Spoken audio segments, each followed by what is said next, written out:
سلام الله عليكم خوتي خواتاتي ومرحبا بكم في قناتكم وفي قصة جديدة. تخيل معايا راسك جالس في مكتب ديال وحدة من أكبر الجرائد في باكستان. الدنيا عامرة، الصداع ديال الآلات الكاتبة والصحفيين كيجريو هنا ولهيه، وفجأة كيدخل واحد الرجل كيبان عادي جدا، لابس لباس تقليدي، حاط نظارات طبية وما باين عليه لا خوف ولا غضب. هذا الراجل حط حقيبة كبيرة ورسالة غليظة فيها 32 صفحة فوق مكتب رئيس التحرير، وبكل برودة وبلا ما ترعد ليه حتى شعرة قال لهم أنا سميتي جاويد الإقبال، وهذا الكناش فيه السميات والتواريخ ديال 100 طفل خطفتهم وقتلتهم في هذه المدينة، والحوايج ديالهم ها هما في الشنطة، والجثث ديالهم كاملين ذوبتهم براميل ديال الأسيد وما بقى ليهم حتى أثر. ودابا أنا غادي نمشي ننتحر في واحد النهر. هاد الصدمة اللي بدات بها الألفية الجديدة عام 1999 باكستان ما كانش مجرد كذبة ولا حيلة ديال شي واحد باغي الشهرة، هذه كانت البداية ديال الكشف على أبشع مسلخ بشري يعرفوا التاريخ الحديث. قصة اليوم ماشي غير جريمة، ولكن رحلة داخل عقل واحد من أغرب السفاحين اللي عاشوا في باكستان. كيفاش قدر هذا الراجل يغبر 100 طفل بلا ما تعيق به الشرطة؟ وشنو هو السر المرعب اللي كان مخبي في الغرفة رقم 5؟ حطوا شي كاسات يحداكم وتصنتوا من الاول حتى الاخر، حيت النهاية غتخلي راسكم يدور بزاف. باش نفهموا هاد الجريمة خصنا نرجعوا اللور ونعرفوا شكون هو هاد جاويد إقبال. ما كانش جاويد إقبال مشرد، وما كانش عايش في الفقر المدقع اللي يخليه يحقد على الأغنياء. بالعكس، تولد في عائلة ميسورة وبا عنده الفلوس، كان تاجر معروف وكبير في مجال إعادة تدوير الحديد والمعادن في مدينة لاهور. جاويد كبر وهو مبرع، قرا ووصل لوعي ثقافي مزيان، وفاش كبر عطاه با نصيبه من الورث وشرا دار كبيرة بزاف ومنعزلة واحد الحي سميتو شاتبار. جاويد كان خدام حتى هو في التجارة ديال الحديد، وكان عايش بوحدو. الناس والجيران اللي كانوا ساكنين حداه لسنوات فسولوهم من بعد كلهم قالوا نفس الهضرة، كان راجل درويش انطوائي ما كيهدرش بزاف وما عنده صداع مع حد، ديما لابس مزيان وكيصلي، ولكن هذا القناع ديال المواطن الصالح والهادي كان مخبي وراه بركان ديال الحقد النفسي. في عام 1995 وقعت واحد النقطة تحول في حياته. جاويد اتهموه الشرطة في واحد القضية ديال اعتداء، ودوز شوية ديال الوقت في الحبس وخرجته العائلة ديالو بكفالة. جاويد خرج من هاد التجربة وهو حاقد أعمى على جهاز الأمن وعلى المجتمع كله، حس باللي تظلم وتجرح في المجتمع، وفي ديك اللحظة تاخد قرار مرعب، غادي يتاقم من هاد المدينة وغادي يوجعهم في الحاجة اللي غتخلي الدولة كاملة تبكي. وبدا كيخطط لأكبر مجزرة وبذكاء شديد. أي سفاح ذكي كيعرف باللي أكبر عائق قدامه هو الوقت. إلا خطفتي طفل من عائلة لاباس عليها، العائلة غتقلب الدنيا والشرطة غتخدم كاع الأجهزة ديالها وغيتفضح في 24 ساعة. جاويد كان عارف هاد المعادلة، داكشي علاش اختار أضعف حلقة في المنظومة الاجتماعية الباكستانية اللي هما أطفال الشوارع. مدينة لاهور في ذاك الوقت كانت عامرة بالدراري الصغار اللي هربانين من ديورهم بسبب الفقر أو العنف الأسري، والدراري اللي كيمسحوا الصبابط واللي كيبيعوا الخردة في المحطات.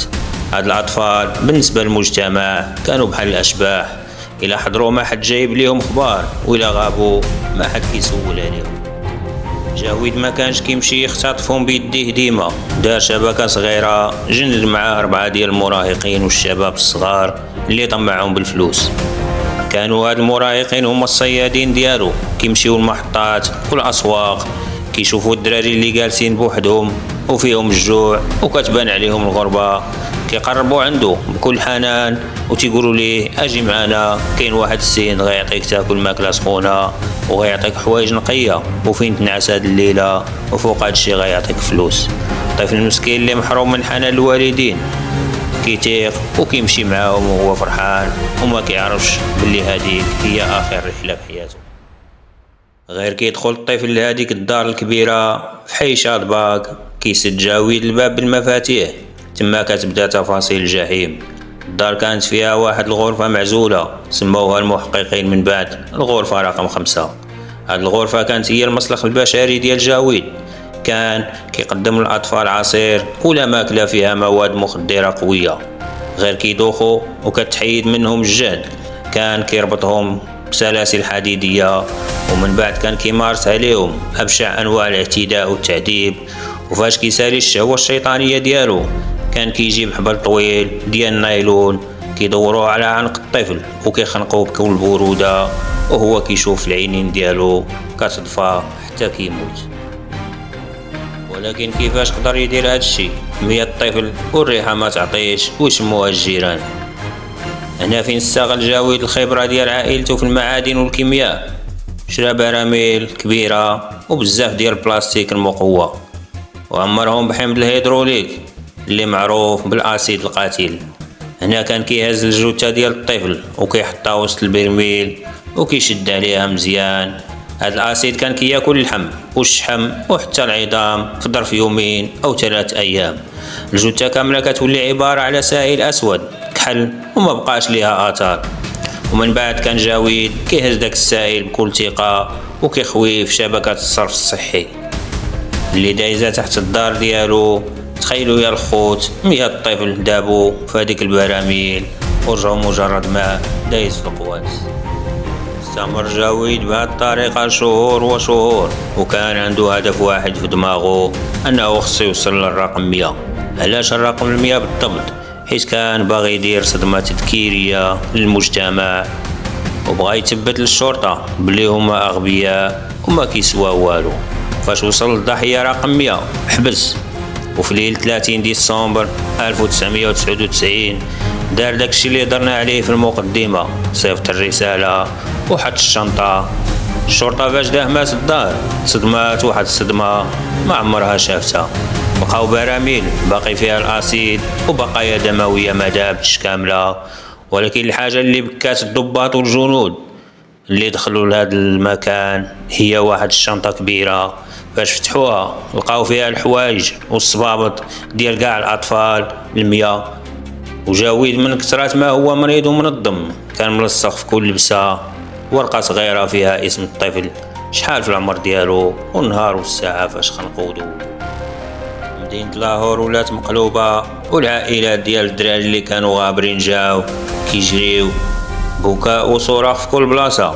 جاويد ما انتحرش في الماء كيف ما قال في الرسالة، ولكن هرب ودارت عليه الدولة أكبر حملة تفتيش في التاريخ حتى شدوه في الأخير في مدينة أخرى وجابوه للمحكمة. والمفاجأة كان كيدخل المحكمة وهو لابس مزيان كيضحك للكاميرات. وفاش سولوه القضاة قال لهم بكل وقاحة أنا ما نادمش، هاد الأطفال كانوا مشردين وغيعيشوا في الفقر وتمارة، أنا غير عتقتهم ولقيت ليهم الحل. أمام هذا الغضب الشعبي الكبير القاضي صدر حكم تاريخي ومرعب تضامنا مع أهالي الضحايا، وقال جاويد إقبال الحكم ديالك هو غيتم الخنق ديالك بحبل النيلون قدام عائلة الأطفال بنفس الطريقة، ومن بعد غنقطعوا الجثة ديالك 100 طرف وغادي ندوبوا الطرف كاملين في الأسيد في نفس البراميل اللي دوبتي فيها الأطفال. هذا الحكم كان غيكون هو العدالة المطلقة، ولكن عمره ما تنفذ، حيث في أكتوبر عام 2001 وقبل شهور قليلة من تنفيذ هذا الإعدام المرعب الحراس ديال السجن شديد الحراسة في لاهور لقاو جاويد إقبال والمساعد الرئيسي ديالهم مشنوقين وسط الزنزانة ديالهم. إدارة ديال السجن خرجوا بتقرير رسمي كيقولوا باللي جاويد انتحر حيت خاف من التقطيع والأسيد. ولكن دابا بعد مرور سنين طويلة حتى حد في باكستان ما متيق هذه الرواية. الشائعات كتقول بلي جاويد كان باغي يبدا يتكلم في المحاكمة الجاية ويفضح شخصيات كبار ونافذة وضباط ديال الشرطة اللي كانوا كيسهلوا ليه المأمورية وكيحموه، وداكشي علاش دخلوا عنده للزنزانة وصفاوها ليه وسدوا الفم ديالو للأبد. ورحل جاويد وخلى وراه أبشع وأغرب قصة جريمة في العالم. حتى لهنا خوتي خواتاتي كتكون القصة ديالنا وصلت النهاية ديالها، وكنتمنى تكون نالت الإعجاب ديالكم. ما تنساوش تشاركونا بالتعليقات ديالكم وتدعموا القناة وتشتركوا باش يوصلكم كل جديد. والسلام عليكم ورحمة الله، ودمتم في رعاية الله.